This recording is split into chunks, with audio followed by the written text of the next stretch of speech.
tomorrow, get now. Go ahead.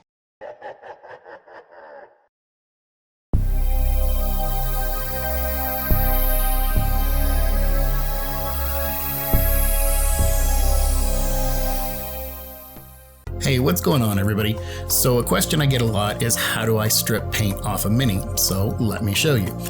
I bought Reikenor the Grimhaler secondhand. He looks like he was primed with Korax white spray and painted with Citadel, and if we scrape off some of that primer, you can see the plastic is actually like an aqua teal turquoise kind of color. So the goal of the two-step process here is to get the paint off in the first step and the primer off in the second step. This isn't too difficult. Get yourself a container, a plastic container that you can soak the pieces in. This was a jar for either peanuts or cashews. It's good to keep some containers like this on standby. You never know when the opportunity is going to arise that you need some random container, case in point. And then the next thing that we're going to do is we're going to fill this container and let them soak in a degreaser. Yeah, I said degreaser. I use Super Clean. It says it's a tough task cleaner degreaser. Dissolves grease super easy, super fast. I've used this on plastic. I've used it on metal. I've used it on UV resin. I've used it on AB resin. I've never had a problem. I've never had it melt a piece or destroy anything. And I've been using it for 5+ years. I think I'm on the same first gallon too. But fill your container and just gently agitate it. I mean, it's not rock tumbling here. We're not trying to beat the pieces up, but look at this. I just filled it and you can see the paint's coming off. It's sloughing right off in chunks. So let it sit for about 24 hours, and every time you walk by, just gently shake the jar. So the next day, I grabbed the jar, I grabbed a toothbrush and some little pieces of scouring pad, like the back of a sponge or 3M little scouring pads. And I'll glove up here in a minute, but right off the bat, I want to show you the first piece that I pulled out with some tweezers. There's no paint left on it. It's still got primer on it, yeah. But look at that. There is no paint left on this thing. Not in the little tiny cracks, not in the little spaces in the holes of the links in the chain. No, all the paint is either melted or gone. So, ta-da, gloves. Now we can reach in here, we can get parts out, we can handle this stuff however we want. And now you can start part 2, which is getting the primer off. You can use these little 3M scrub pads or the toothbrush to just gently work flat areas, big, easy to get at areas. You don't want to put a lot of pressure on these parts and break anything. You don't want to push so hard you start getting lines or grooves and start sanding marks into the plastic. And there's going to be another, second, like I said, the second step is getting the primer off, and we'll use something else for that. But just using the Super Clean and a toothbrush and some green scrubbies, you can get a good majority of the primer off of these pieces. Again, I have another trick up my sleeve for getting the primer off, fear not. But in this time-lapse footage, you can see a quick scrub, and I mean, I'm not spending a whole ton of time on any one piece. So the paint is 99% gone, and on any big large areas, a good amount of the primer's already gone too. So yeah, the next step is to wash them. I took them to the kitchen sink. I used some dish soap to get any residual Super Clean off of there. It's got a real kind of soapy, silky texture to it. We're gonna clean them again before we prime them, but still getting them clean. That way you don't have to worry about the stuff irritating your hands or whatever.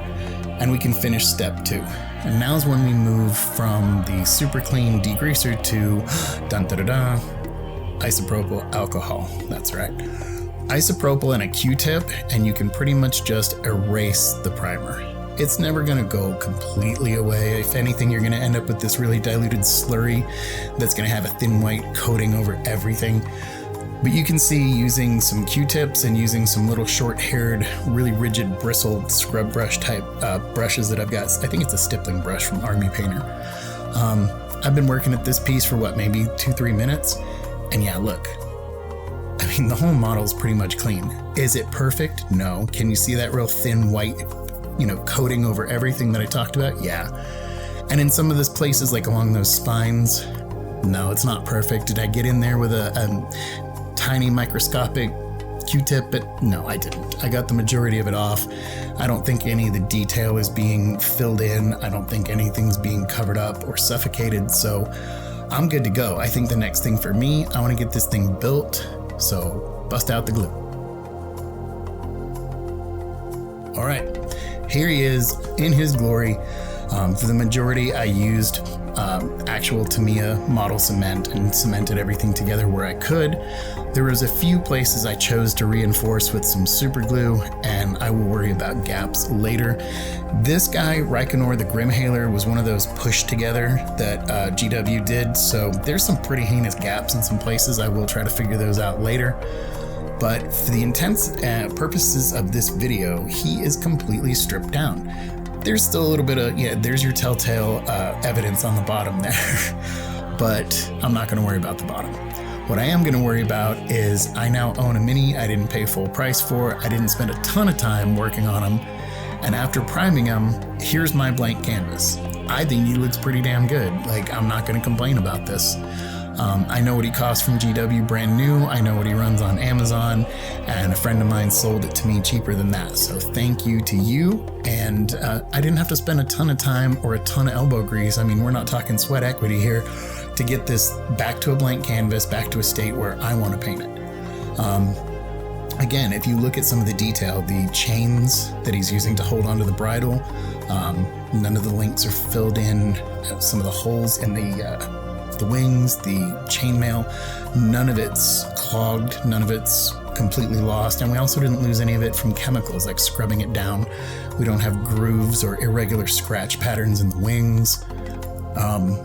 As far as I can tell, minus a few gaps just from the assembly, this thing's really in good shape, and I couldn't tell that it had been previously painted. If I had just bought one brand new out of the box, put it together and primed it, this is what it would look like. So minus the 24 hours of, scrubbing it down and soaking it, which really wasn't all that tough. It kind of does itself. You just let it sit there, and every time you walk by, shake that jar. And then I spent maybe 2 hours scrubbing it down with the toothbrush and with some alcohol and let it dry overnight, and then the next day primed it. So yeah, thanks for watching.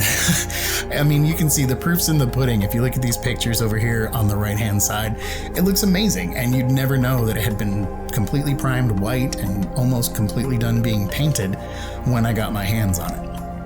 So this is how I strip down minis. It's worked for me in the past. I've done it numerous times, not a ton, but whether you buy something secondhand and need to strip the paint off of it so you can paint it the way you want to paint it, or whether you paint something and absolutely hate it and you're like, oh, I wish I could just start over. You can.